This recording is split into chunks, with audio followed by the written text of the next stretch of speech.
We live in a world obsessed with measurement. We measure our bank accounts, our calories, our steps, and, most oppressively, our time. You wake up. The alarm screams. You look at the glowing numbers. You calculate. I have 45 minutes to exercise. I have 30 minutes to commute. I have 8 hours to produce. You build a cage out of these numbers. You call it a schedule. You call it discipline. You convince yourself that if you can just adhere to the grid, if you can just force your consciousness into these perfect, color-coded blocks, you will finally achieve the life you desire. You will be consistent. You will be a machine. And for a few days, it works. You march to the beat of the ticking second hand. But then, inevitably, 2 p.m. on a Wednesday arrives. The block on your calendar says deep work, but your brain says fog. Your body says collapse. You stare at the screen, the cursor blinking like a mocking heartbeat. You push harder. You drink more caffeine. You fight yourself. And when you fail to execute the task, the guilt sets in. The narrative begins. I am lazy. I am undisciplined. I am broken. You scrap the routine. You spend the weekend in a shame spiral. And on Monday, you build a new cage, tighter this time, promising yourself that this time you will obey the clock. But what if I told you that the problem is not your willpower? What if I told you that the entire premise of clock time is a lie, a recent invention in the history of our species that is fundamentally incompatible with your biology? You are not struggling because you are weak. You are struggling because you are trying to run a biological organism on an industrial operating system. You are a symphony of neurochemistry trying to act like a steam engine. To understand why we fail, we must look back. For 99% of human history, we did not live by the clock. We lived by the sun, we lived by the season, we lived by the rhythm of the body.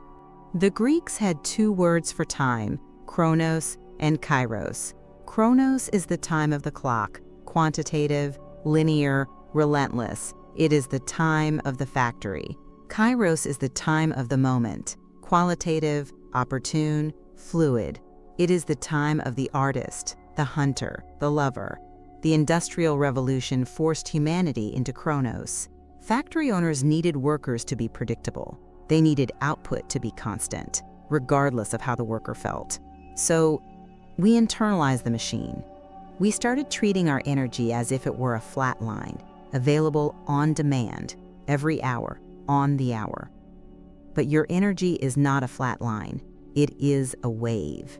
And until you learn to surf that wave, you will always be drowning in the ocean of time.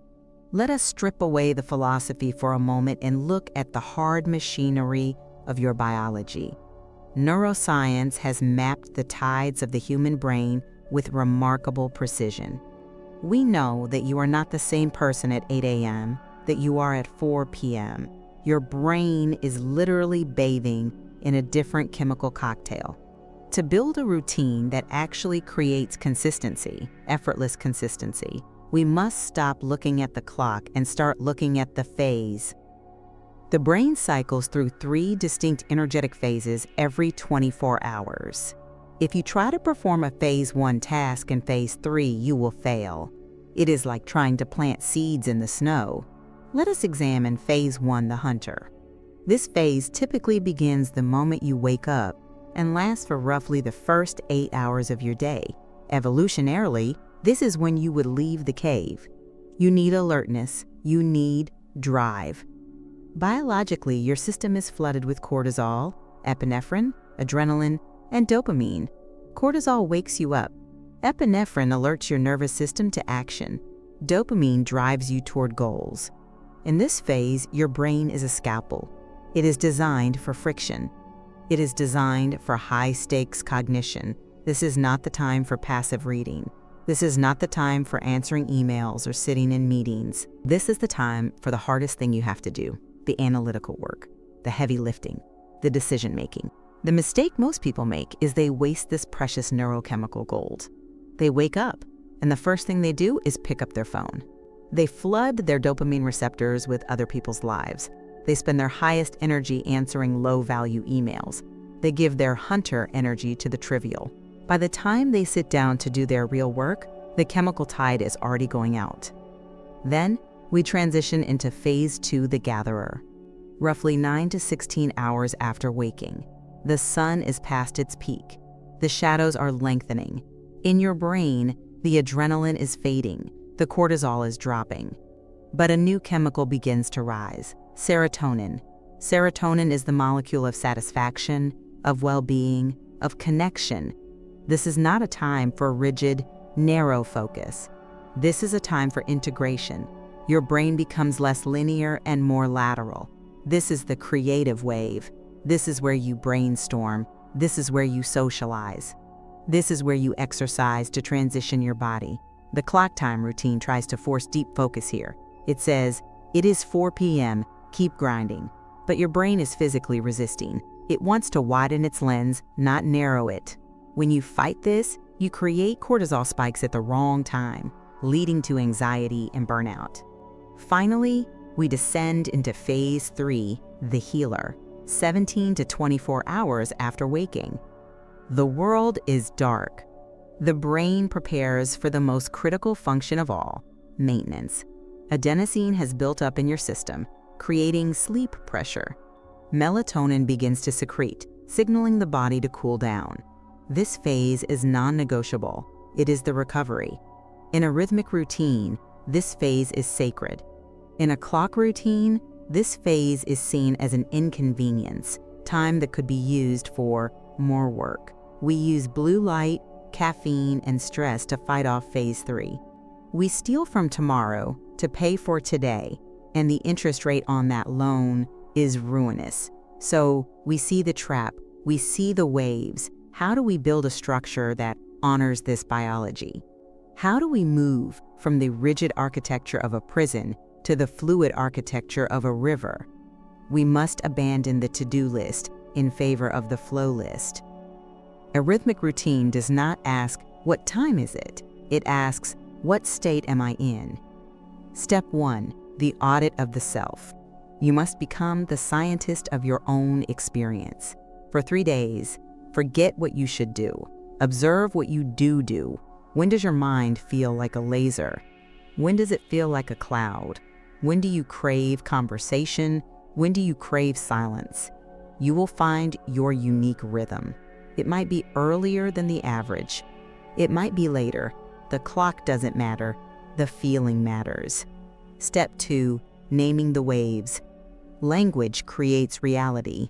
If you call your afternoon the slump, you will experience it as a failure.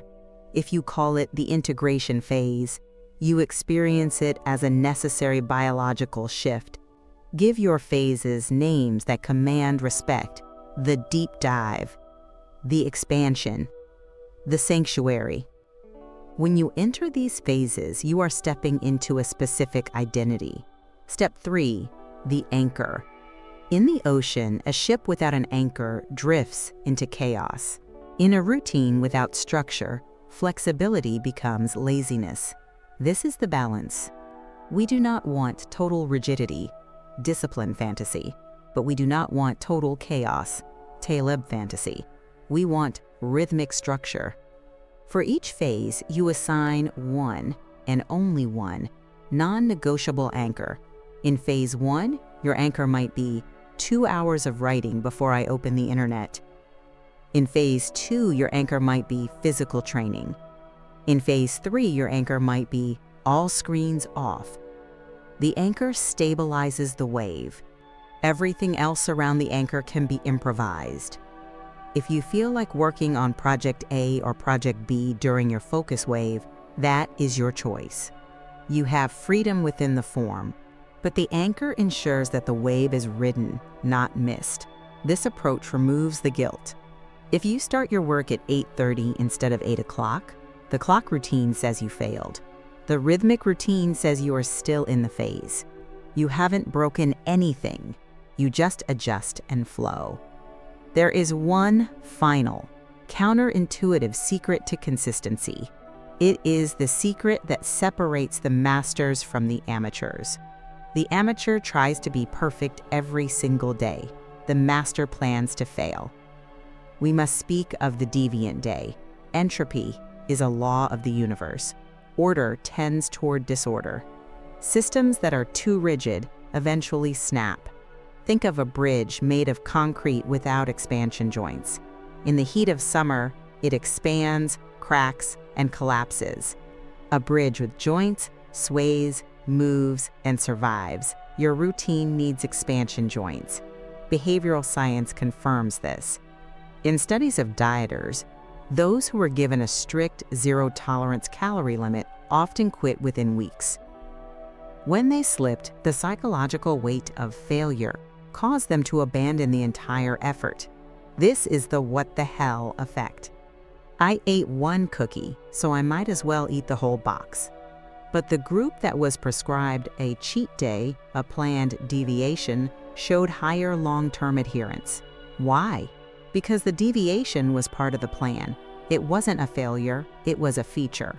You must schedule a deviant day, one day a week, or perhaps one afternoon, where the routine is intentionally destroyed. You sleep in, you eat what you want, you wander without a map. This does two things. First, it allows the built-up psychological pressure to escape. It resets the nervous system. Second, and more importantly, it makes the routine sustainable. You are not looking at a lifetime of endless robotic repetition. You are looking at 6 days of rhythm and 1 day of chaos. This is the speckled axe. Benjamin Franklin, in his autobiography, tells the story of a man who wanted his axe to be perfectly shiny. He ground it and polished it, but he eventually realized that a speckled axe, one with a few flaws, cuts just as well and is less terrified of rust. Perfection is the enemy of consistency. A rigid tree breaks in the storm. The willow bends and survives. We stand at a crossroads. One path is the path of the machine. It promises efficiency, but it delivers exhaustion. It treats you like a resource to be mined, a cog to be turned. It measures your worth in hours and output. It is a gray, colorless path of endless ticking. The other path is the path of the organism, the path of the rhythm. It recognizes that you are a biological miracle, evolved over millions of years to hunt, to gather, to rest, to surge, and to recede. It asks you to listen to the wisdom of your own blood.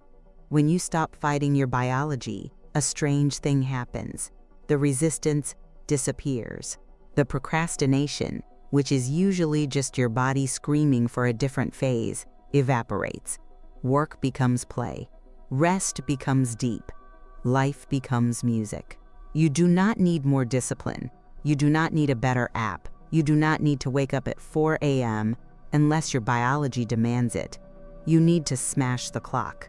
You need to listen to the waves. And you need to trust that when the tide goes out, it will always, always come back in. Build your rhythm.